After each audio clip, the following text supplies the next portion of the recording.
50%. Les Sociétés Générales. Alors, CFAO. CFAO figure parmi les leaders africains de la distribution automobile et pharmaceutique. D'accord. Donc, un groupe pharmaceutique et automobile africain.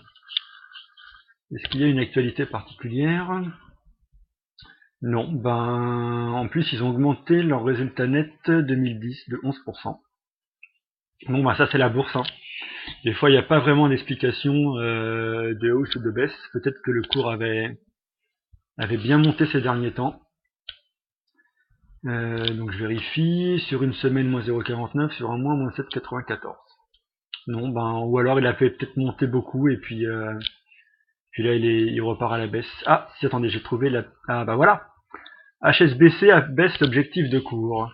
Et voilà, on a la raison. On sait pourquoi. HSBC réitère son opinion neutre sur CFAO et abaisse l'objectif de cours à 30 €, contre 32 précédemment, une semaine après la publication des résultats annuels. Le bureau d'études souligne que l'environnement macroéconomique constitue un défi à court terme pour le groupe de distribution dans l'outre-mer et en Afrique, tandis que les perspectives sont plus favorables à moyen terme. Selon les analystes, les résultats solides publiés au titre de 2010 font preuve des qualités de la direction. Ils indiquent enfin que le groupe se montre actuellement prudent en raison des troubles géopolitiques. Donc voilà, en fait, comme d'habitude, il suffit qu'une banque abaisse son objectif et le cours baisse dans la journée. Voilà, c'est le pouvoir des banques. Pourtant, alors attendez, on va se renseigner un petit peu sur la société, c'est toujours intéressant. Donc ils ont un chiffre d'affaires en hausse et un résultat net un peu près stable. Ouais, donc et en plus un rendement qui augmente en dividende. Ouais, donc non, ça baisse, mais ça reste du bon quand même derrière. Avec donc un dividende 2011 de 0,96 centimes d'euros. C'est à peu près 3,30%. Donc c'est dans la moyenne, donc c'est voilà, donc c'est une entreprise tout à fait normale. Donc elle se prend moins 3,40% aujourd'hui en gros à cause de HSBC. Voilà. Alors la Comroom.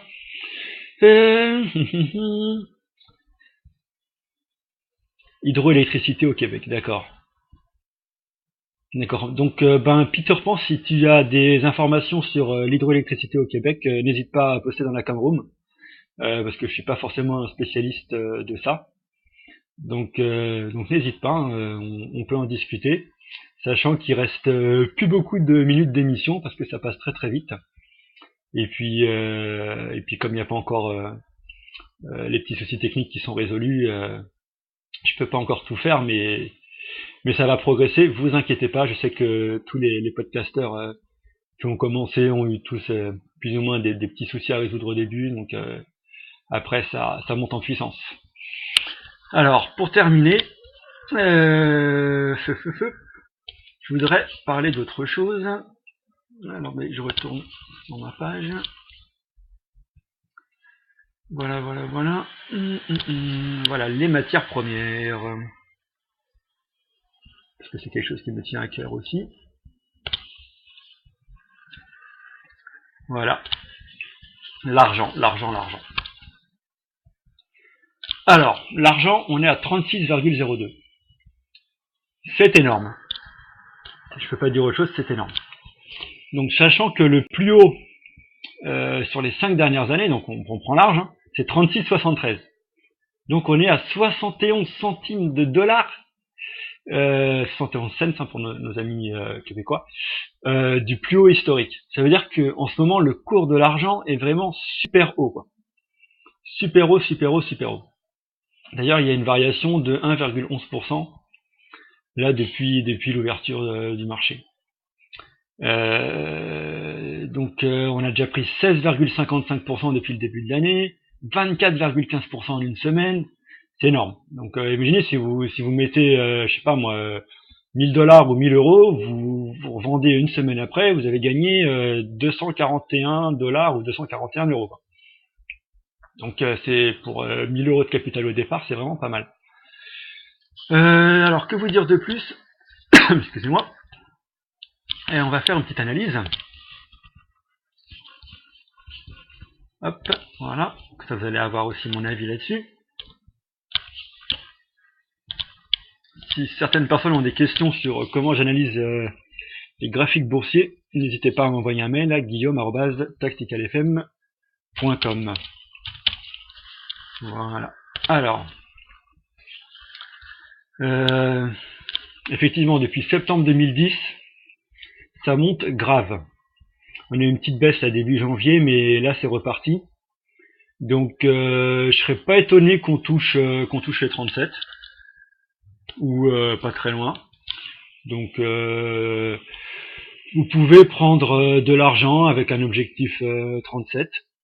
Il y aura sûrement un petit repli parce que en fait l'argent se replie souvent sur la MM90. Donc j'expliquerai aussi un peu peut-être dans d'autres émissions ce qu'est la MM90. C'est une moyenne mobile à 90 jours hein, pour simplifier. Donc là on est assez loin de la MM90 quand même qui doit être vers les à peu près on va dire 30$. Donc ça risque de monter vers les 37 ou plus et de retourner progressivement aux alentours des 32 quoi. C'est toujours difficile de prévoir hein, le marché, mais c'est ce qui risque de se passer quoi.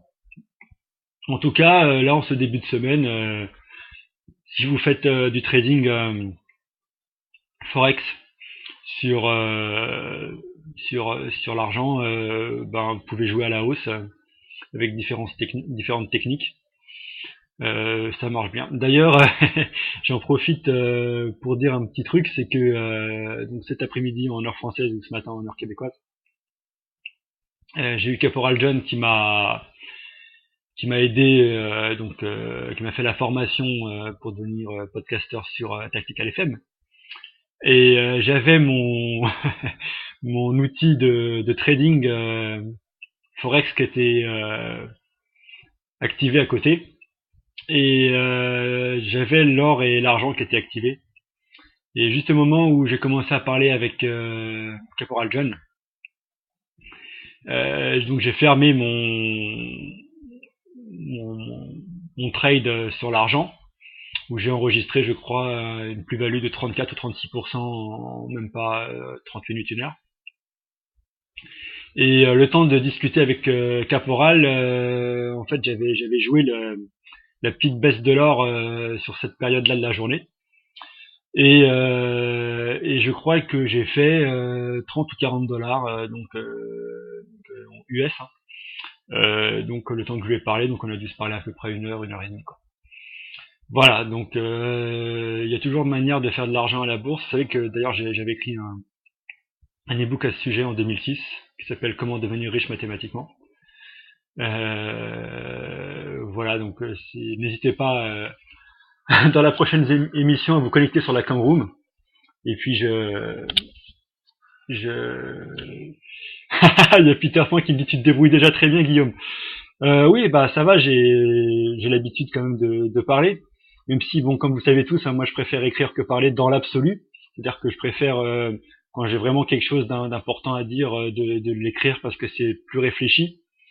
Mais bon, pas de souci pour parler. Et puis c'est vrai que Tactical FM est une web radio où on peut vraiment s'exprimer, etc. Donc il y a tellement de choses à dire, il y a tellement de choses à communiquer aux gens, donc c'est vraiment l'occasion. Quoi.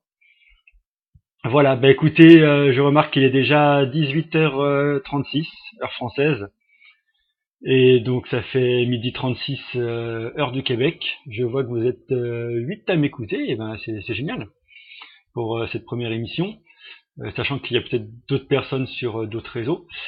Vous allez retrouver le podcast bientôt sur tacticalfm.com, sur starnet-tv.com aussi, bien sûr, puisque maintenant Caporal John et moi, on essaie de travailler ensemble pour faire progresser tout le monde. C'est un petit peu le but.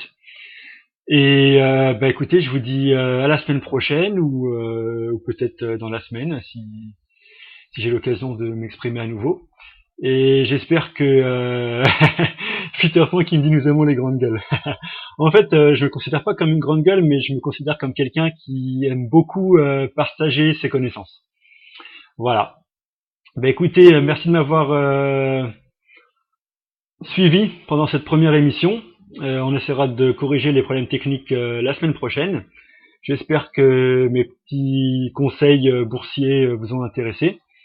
J'essaierai d'élargir tout ça dans les prochaines émissions. Et puis, c'était vraiment un plaisir de faire cette première émission. Euh, c'est vrai, c'est assez bizarre de faire ça au début, mais bon, vous savez ce qu'on dit, hein, plus on fait, plus on s'habitue. Voilà, j'arrête cette émission pour le moment et je vous dis à très bientôt.